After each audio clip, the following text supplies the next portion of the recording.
Welcome to The Explainer. So, you're over 30, you've managed to save up 50 grand, and you're probably wondering, can I actually pull off retiring in just 10 years?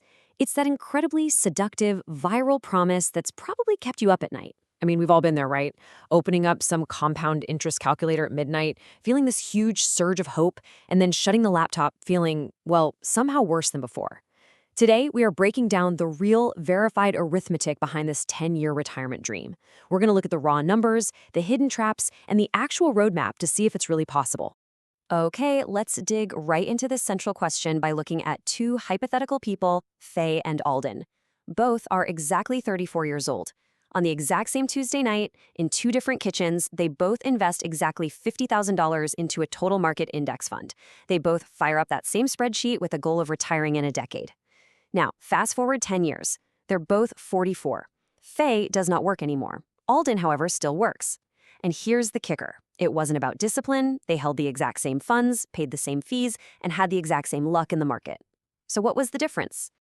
Well, spoiler alert, the secret wasn't that starting 50 grand at all. The deciding factor was entirely their salary. See, Faye and her husband have a combined income that lets them shovel $5,000 a month into their investments without feeling like they're performing, financial surgery on their lifestyle. Alden, on the other hand, he makes about $95,000 a year. That is doing extremely well by national standards. But even on a good month, the absolute most he can move into his investments is about $1,200. Let's break down the actual math on Faye's success because it's wild. At 5 grand a month for 10 straight years, Faye crosses the finish line with roughly $963,000. Basically, call it a clean million. But look closely at the underlying math here. Her original 50 grand, that only grew to about $98,000. That represents just 10% of her final outcome. A staggering 90% of her retirement is money she literally hadn't even earned yet on the night she opened that spreadsheet. The initial seed money was just a tiny deposit. The real engine pulling the train was her massive, consistent, new contributions. And this brings us to a really uncomfortable number, $60,000. Faye's contributing $60,000 a year to reach her goal. Now let's be real, 60 grand a year is not a savings rate. That is an entire median American salary. You could hire a full-time, median wage worker and give them benefits using nothing but the cash this plan casually expects you to have lying around. For a median household to save that much after taxes, they'd be left trying to run their entire lives, housing included, on about $660 a month. Actually, scratch that. That's not frugality, that's a hostage situation.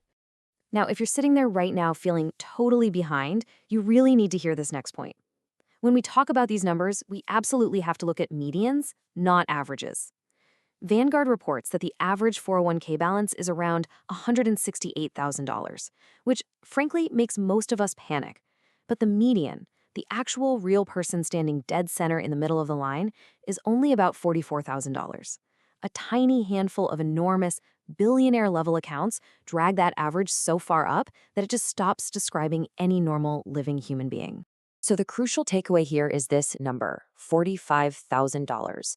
According to Federal Reserve data, this is the median retirement balance for Americans between 35 and 44. What does that mean for you?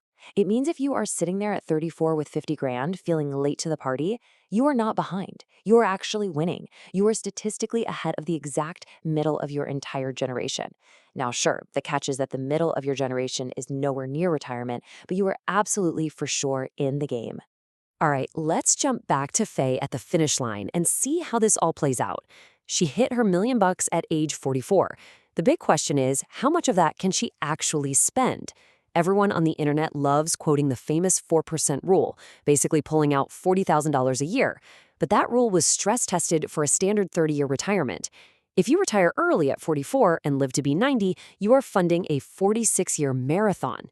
Morningstar calculates that for a longer horizon today, you need a much tighter 3.9% safe withdrawal rate. So Faye's huge $1 million prize really only gives her a strict budget of just $39,000 a year. But wait, it gets crazier. Drop this massive bombshell into the equation, $22,000. This is the hidden cost that is literally never on those midnight spreadsheets. See, when you retire early, you are decades away from Medicare, and because of the Affordable Care Act subsidy cliff, once Faye's household income crosses a certain line, even by a single dollar, she loses her healthcare subsidies completely. Her net premiums can instantly explode to $22,000 a year. So over half of her hard-earned 39 grand retirement budget goes straight to a health insurance company before she even buys a single cup of coffee. And this brilliantly illustrates a concept we call the leash. The system inadvertently traps people in jobs they have entirely outgrown. Your employer buys your health insurance with pre-tax dollars, which is this massive benefit that simply vaporizes the exact second you quit to go buy it yourself. Employers benefit from a captive workforce, and insurers benefit from captive customers. It's not some grand conspiracy in a smoke-filled boardroom. It's just that every participant built their specific piece of the machine, and absolutely no one had a reason to build an exit door. Okay, now we need to talk about our third character, Dave. Dave ran the exact same 10-year retirement plan, but he used a 10% market return in his spreadsheet. Why? Because 10% is the historical average of the S&P 500. Dave figured, hey, I can contribute less per month and just let that massive 10% compound interest carry me across the finish line. Here is exactly why Dave's plan is so incredibly dangerous. Building a 10-year plan on a 10% assumption isn't investing, it's gambling. If we look at the actual 10-year forecasts from Wall Street's top firms, the reality is very different. Vanguard estimates 3.5% to 5.5%. Goldman Sachs says roughly 3%. BlackRock is hovering around 5%, and JP Morgan is the absolute optimist of the bunch at 6.7%. Notice that literally none of them are at 10%.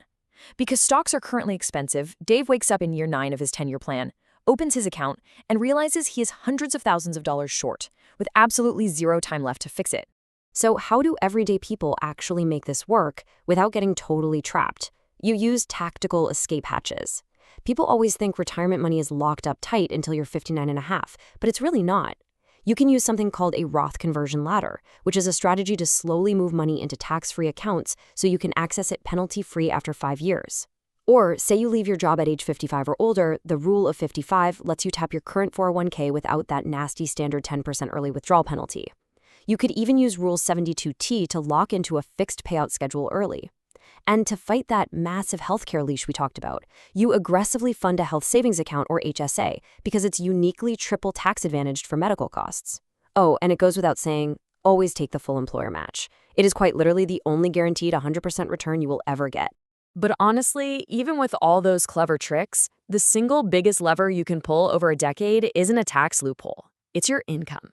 The internet absolutely loves making content about cutting out your daily lattes, but cutting expenses has a hard floor.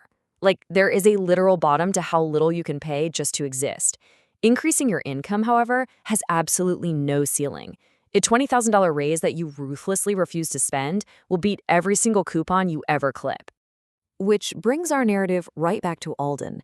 Remember, Alden only had $1,200 a month to save. He's not retiring in 10 years, and no magical spreadsheet is going to change that reality. But Alden did something incredibly smart instead. He utilized a much safer, super realistic 5% growth plan to achieve something known in the financial community as Coast Fire. Let's see exactly how that transformed his whole life. So starting at age 34 with his 50 grand, Alden diligently contributes his $1,200 a month. By age 44, his account grows to $237,000. And then he just stops. He never contributes another dime to his retirement. He leaves it completely alone to compound in the background while he lives his life. By the time he hit 60, that money effortlessly blossoms to over $630,000. He didn't retire at 44, but he finished saving for retirement at 44. So the ultimate difference between our two investors is pretty profound when you step back. Faye achieved early retirement, absolutely, but she inherited massive lifestyle restrictions and a highly stressful healthcare leash just to maintain it. Essentially, she bought a finish line. Alden, on the other hand, with his Coast Fire approach, he bought a financial floor. Every single paycheck he earns after age 44 is entirely his to spend on a house, a trip, or starting a whole new career. He bought the end of his financial fear. Which leaves us with his final, powerful question for you to chew on. Forget about hitting some specific net worth number for a second. If you never had to save another dollar for retirement ever again, if your future was already completely funded in the background, and every paycheck from here on out was purely yours to spend, what would you do on Monday? I promise you, The honest answer to that question is worth considerably more than $50,000. Thanks for joining me on this explainer, and I'll catch you on the next one.